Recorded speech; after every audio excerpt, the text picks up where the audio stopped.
Hello everyone. So this is the continuation of our discussion for lesson 1. This is our example problem 3. A composite bar consists of an aluminum section rigidly fastened between a bronze section and a steel section.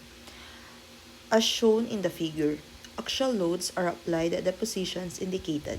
Determine the stress in each section. So let's discuss first yung figure na meron tayo dito.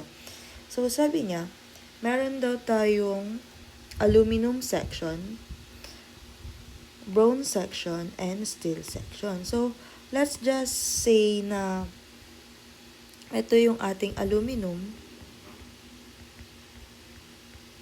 ito yung ating bronze, and then ito yung steel section. Since wala naman siyang sinabi kong alin dyan. Ngayon, identify din natin yung mga value na given. We have here our force na nag-act. We have 4,000 pounds, 9,000 pounds, 2,000 pounds, and 7,000 pounds. We also have different areas for different materials and also different length for each materials. So ngayon, sabi niya, determine the stress in each section. So paano nga ba nasasabi or paano natin ginagawa when it comes to ang pinapertain na nila is section. So, pag sinabi kasi nating section, nagkakaroon na tayo ng cutting between doon sa mga materials na yun para mapalabas natin yung mga internal forces. So, yung internal forces kasi, yun yung pinaka-value ng force na need natin. So, discuss natin one by one. So, we have here the first material, aluminum.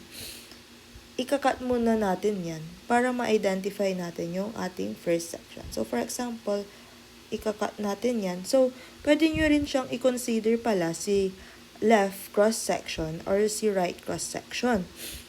Pero since nandito naman kasi sa dulo pa tayo,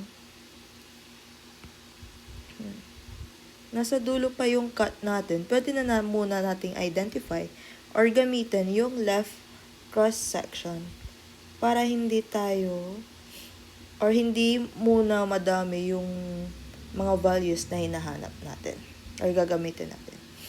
So, since gagamitin muna natin si left cross-section, i-isolate muna natin siya dito. So, sabihin na lang natin section AB.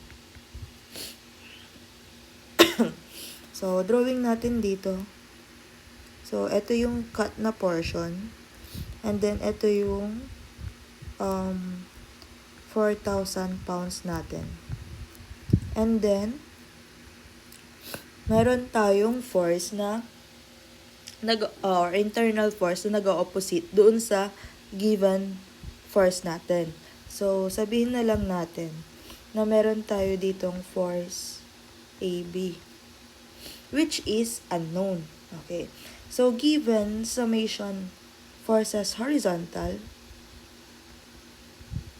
is equals to 0, to the right is positive. So, we have the value of 4,000 which is negative plus yung force AB. So, meron pa ba tayong ibang value na nakikita sa section AB? So, wala nang ibang value. Therefore, this will be equals to 0. So, FAB, ililipat lang natin si 4,000 dito sa kabila. It will become positive 4,000 pounds. So, yun pala si value ng force AB or ng first section natin. Naintindihan? So, I hope you understand yung concept ng cutting and yung pag-isolate ng per section. So, ngayon, dumako naman tayo sa next section. So, para sa next section natin, since tapos na tayo sa AB, ang i-consider na nating second section is andito na. Ayan. Andun na tayo sa pangalawang material. Ngayon, pagdating natin sa pangalawang material, which is sabihin natin na bronze, pwede nyo nang i-consider it can be left portion or left section or ito yung left section, ito, or yung right portion dito. So, depende naman sa inyo yun kung saan kayo comfortable na when it comes to cutting and isolating. So, since dito sa example natin, let's just consider the left portion. I-isolate ulit natin. So,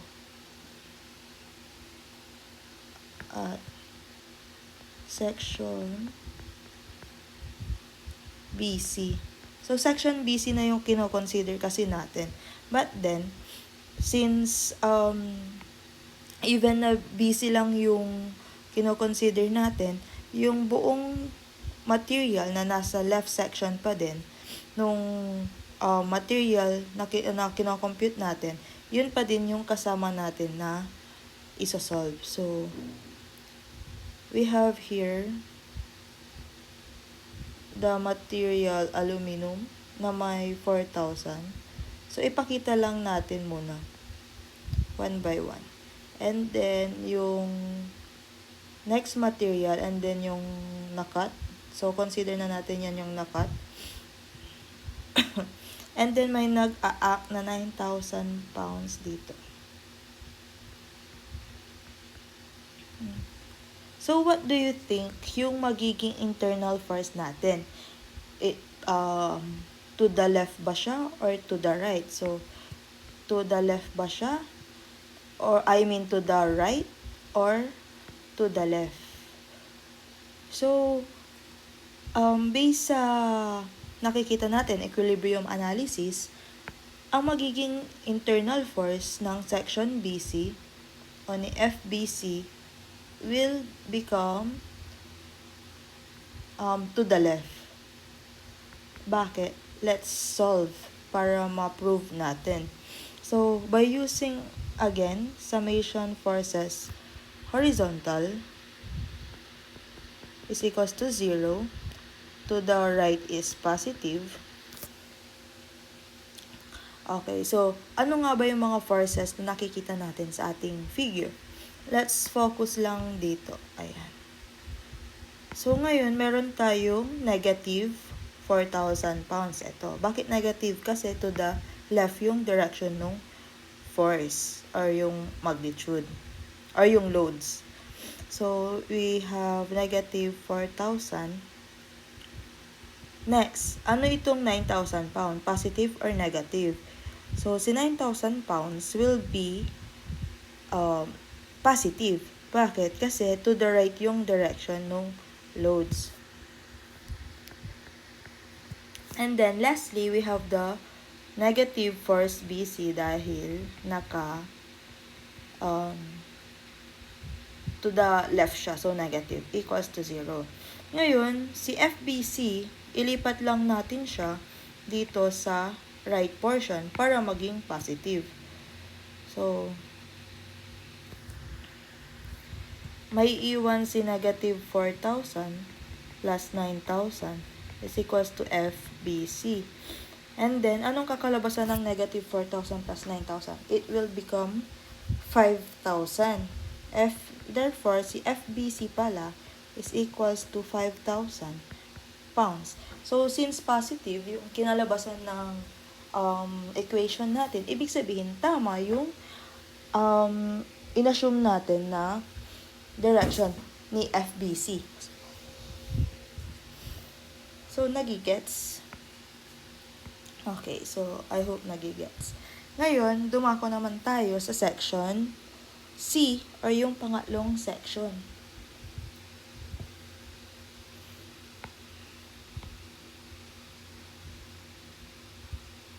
So, litan lang natin to.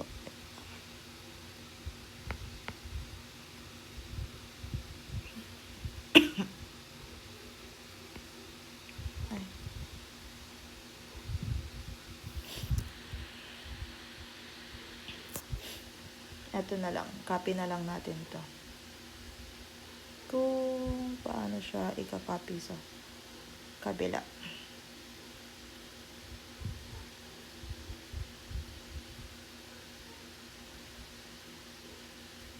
Sorry.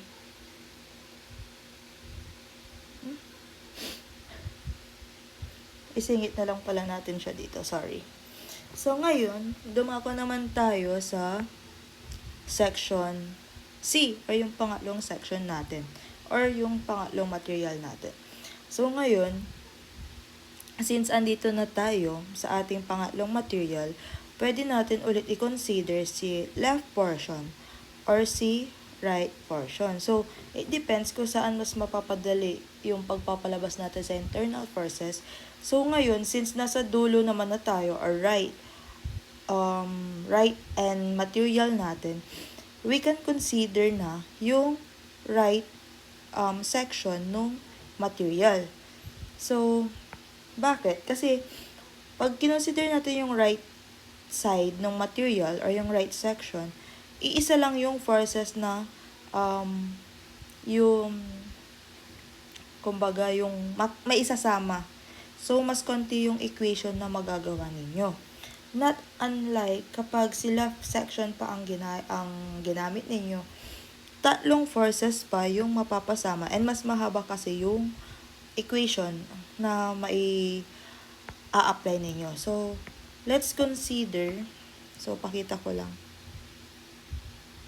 ang section 3 na right portion. So, we have the section CD. So, sa section CD, ito na lang ang paliitan ko pala.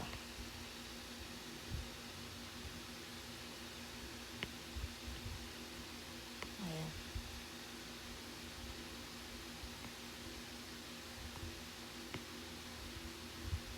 Tapos, ito, ilipat natin dito.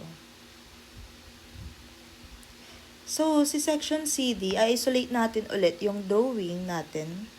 So, we have, ito yung material and ito yung cut portion. We have the 7,000 pounds na nag-act doon sa material. So, ano yung kakalabasan natin na internal forces ng section CD?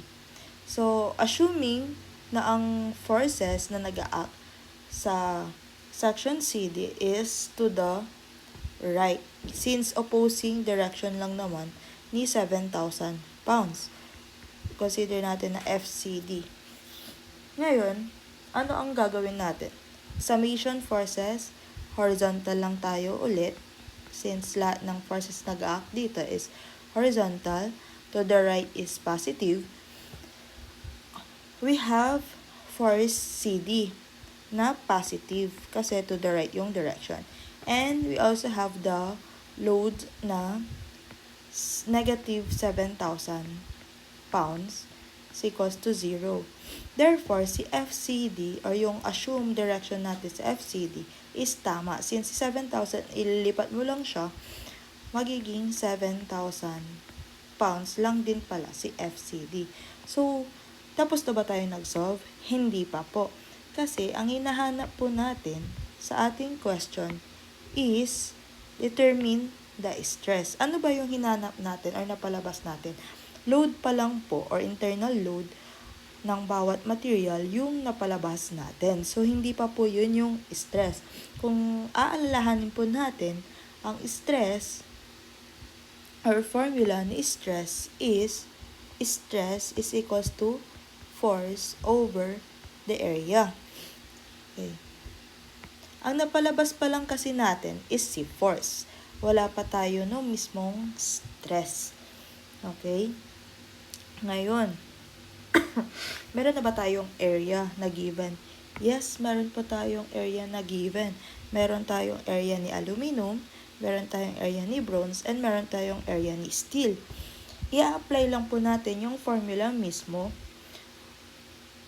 Isa-substitute lang po natin mismo yung value na meron tayo. So, start natin sa forces, stress AB. So, substitute natin. stress AB is equals to force AB over area ng AB. Okay, so ano nga ba yung force na nag-act sa section AB? It's 4,000 pounds. And yung area ng ating section AB, it's 1.2 inches squared. So we have here 4,000 pounds over 1.2 inches squared. So, ano ang kakalabasan ng ating stress? So, using your calculator, 4,000 divided by 1.2, ang kakalabasan ng stress natin is 3,333.333 pounds per square inches or yung tinatawag nating PSI. So,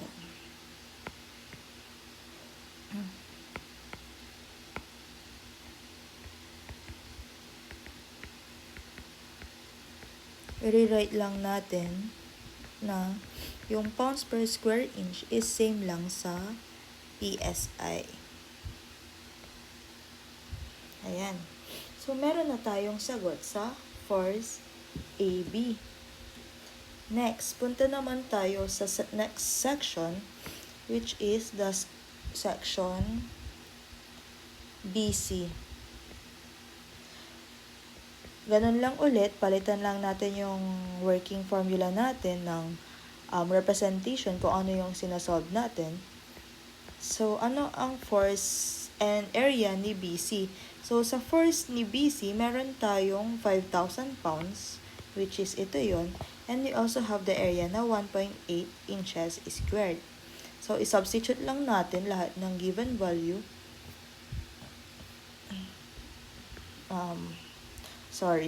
What is the value? 5,000.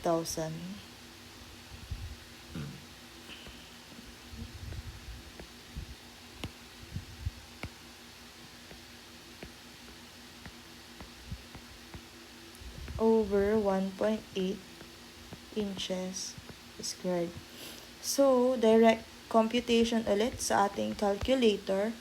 It will give us an answer of 5,000 over 1.8.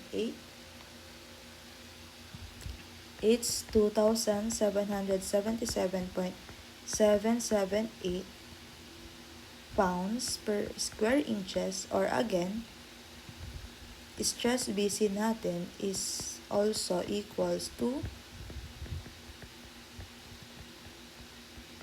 2,777.778 PSI.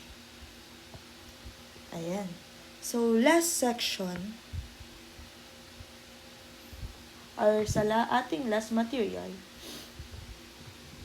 again, palitan lang natin ang ating representation sa working formula. So, stress CD is equals to force CD over area CD. So, ano nga ba ang force natin sa section CD at area natin sa section CD? So, for our force, we have the 7,000 pounds and we also have the area 1.6 inches squared. So, just substitute. Again, papaliitan ko lang yung mga ating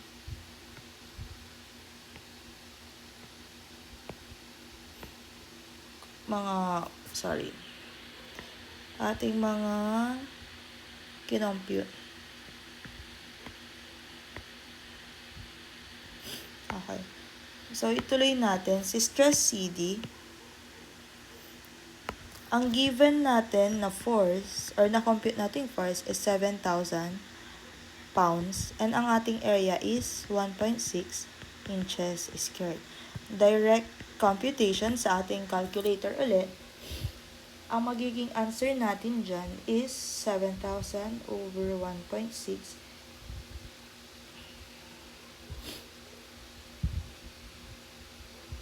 It's 4,375 pounds per square inches, or again, equals lang siya sa 4,375 PSI. So, yun lang pala yung ating um, way of computation when it comes sa ganitong kind ng problem kapag naka-composite bar na yung mga problem natin. Though, magkakasama sila or nasa isa silang, sabihin na natin, magkakadugtong sila, each material sa kanila ay may different stress or um, limitation sa stress yung kaya nilang buhatin.